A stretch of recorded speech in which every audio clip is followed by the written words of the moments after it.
Hello viewers, the learning hub Bangla YouTube চ্যানেলে তোমাদের সবাইকে স্বাগত। আশা করি সবাই ভালো আছে। আজকে আবারও একটা এক্সেলের নতুন এবং খুব দুর্দান্ত একটা টিউটোরিয়াল নিয়ে চলে এসেছি। তো চলো আমরা চলে যাই সোজা টিউটোরিয়ালে। তার জন্য ফার্স্টে এক্সেল ওপেন করে নিলাম। দেখো আমি ডেটা শিট আগে থেকে রেডি করে রেখেছি যাতে অ্যাকচুয়াল অল্প সময়ের মধ্যে অ্যাকচুয়াল কন্টেন্টটা দিতে পারি। তো এখানে এক্সেলের যে শিটটা আমি বানিয়ে রেখেছি সেটা দেখে মোটামুটি একটা তোমাদের এক্সপিরিয়েন্স হচ্ছে যে আমরা আজকে কি শিখবো, রাইট? তো দেখো উপরে হেডিং দেওয়াই আছে যে how to calculate running total. আমরা সাম ফাংশন ইউজ করেছি, এখানেও সামটা ইউজ করবো বাট অন্যরকমভাবে। এখানে এই যে টোটালটা আমরা ম্যাক্সিমাম জন হয়তো জানি না এক্সেলে কীভাবে করতে হয়। রানিং টোটাল মানে দেখো এখানে কিছু তিনখানা কলাম আমরা দেখতে পাচ্ছি, ডি, ই এবং এফ। তিনখানা কলামের মধ্যে ডেটা আছে। একটা কলামের মধ্যে ডেটা আছে আমাদের ডেট, আর একটা কলামে নাম্বার, আর একটা কলামে হেডিং দেওয়া আছে রানিং টোটাল।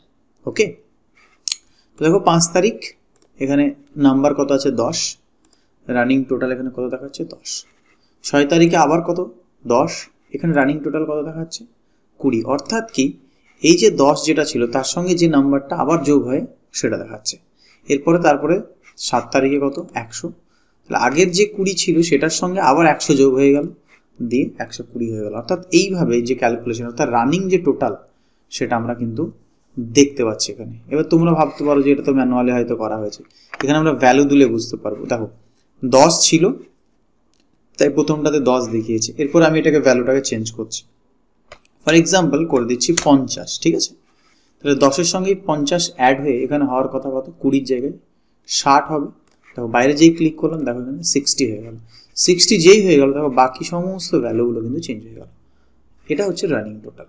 তো এই রানিং টোটাল ক্যালকুলেশন আমরা এক্সেলের মধ্যে কিভাবে করব, খুবই গুরুত্বপূর্ণ। এটা আমরা নর্মাল যেরকমভাবে টোটাল ভ্যালুগুলো আছে ধরো সবগুলোকে সিলেক্ট করে এখানে আমরা ক্লিক করে দিলাম, টোটাল চলে আসলো, ঠিক আছে, অটোসামে গিয়ে। সেটা কিন্তু করলে এটা হবে না। রানিং টোটাল এটার সঙ্গে এটা, এটার সঙ্গে এটা, তারপর পরপর আমাদের যোগ হতে হতে অটোমেটিকলি চলে যাবে। তো সেটা আমরা অলরেডি করা ছিল। এবার আমি এগুলো ডিলিট করে তোমাদেরকে আমি কিভাবে কাজটা করতে হয় সেটা দেখিয়ে দিচ্ছি। তো ফার্স্টে আমরা এই কাজটা করার জন্য রানিং টোটাল বের করার জন্য আমাদেরকে যে ফর্মুলা বা যে ফাংশনটা ইউজ করতে হবে সেটা সাম। সেটার কাজ আমরা ম্যাক্সিমাম জন জানি, বাট এখানে একটু একটা সেলকে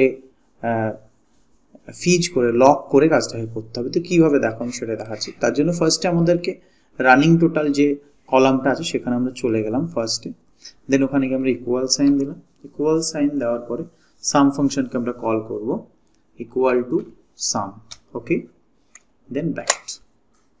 এরপরে আমাদের যে ফার্স্ট নাম্বারটা আছে 10, এর সেল অ্যাড্রেসটা আমরা এখানে কি ক্লিক করব, তারপর সেল অ্যাড্রেসটা চলে এসছে। দেন আমরা কোলন দেবো। যেই কোলন দেবো কিবোর্ড থেকে দেখো কি হলো, আবার কিন্তু E3টা চলে আসলো।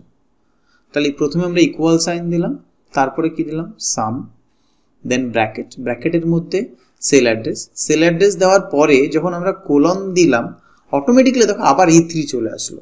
তো এরকমই থাক এটা। এবার এই যে কার্সারটা যেখানে আছে আমরা কি করব, এই যে ফার্স্ট যে E3 আছে তার মিডিলে ই এর পরে কার্সারটাকে রাখবো। দেন কিবোর্ডে গিয়ে ভালো করে মনে রাখবে F4 ফাংশন কি, F1, F2, F3, F4। F4 কিটাকে আমরা প্রেস করব। যে F4 কি প্রেস করলাম দেখো দুই সাইডে কিন্তু ডলার সাইন চলে আসলো, অর্থাৎ এটাকে লক করে দিলাম এই সেলটাকে, ঠিক আছে? এরপরে আমরা একদম লাস্টের দিকে চলে গেলাম কার্সারটাকে নিয়ে, দিয়ে ব্র্যাকেট দিয়ে দিলাম। ব্র্যাকেট দেওয়ার পরে এন্টার প্রেস করব, দেখো চলে আসলো 10। এইবার আমরা এটাকে জাস্ট ড্র্যাগ অ্যান্ড ড্রপ করে দেবো।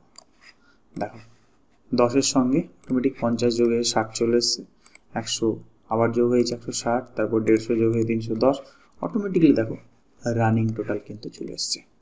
ওকে, তো আজকের ভিডিওটা এখানেই শেষ করছি। যদি ভিডিওটা ভালো লেগে থাকে অবশ্যই আমার চ্যানেলটিকে সাবস্ক্রাইব করবে যদি নতুন হয়ে থাকো, আর পাশাপাশি নোটিফিকেশন যে আইকন আছে সেটাকে প্রেস করে রাখবে, তাহলে যখন নতুন কোনো আমি ভিডিও আপলোড করবো তোমরা সঙ্গে সঙ্গে নোটিফিকেশন পেয়ে যাবে। Thank you.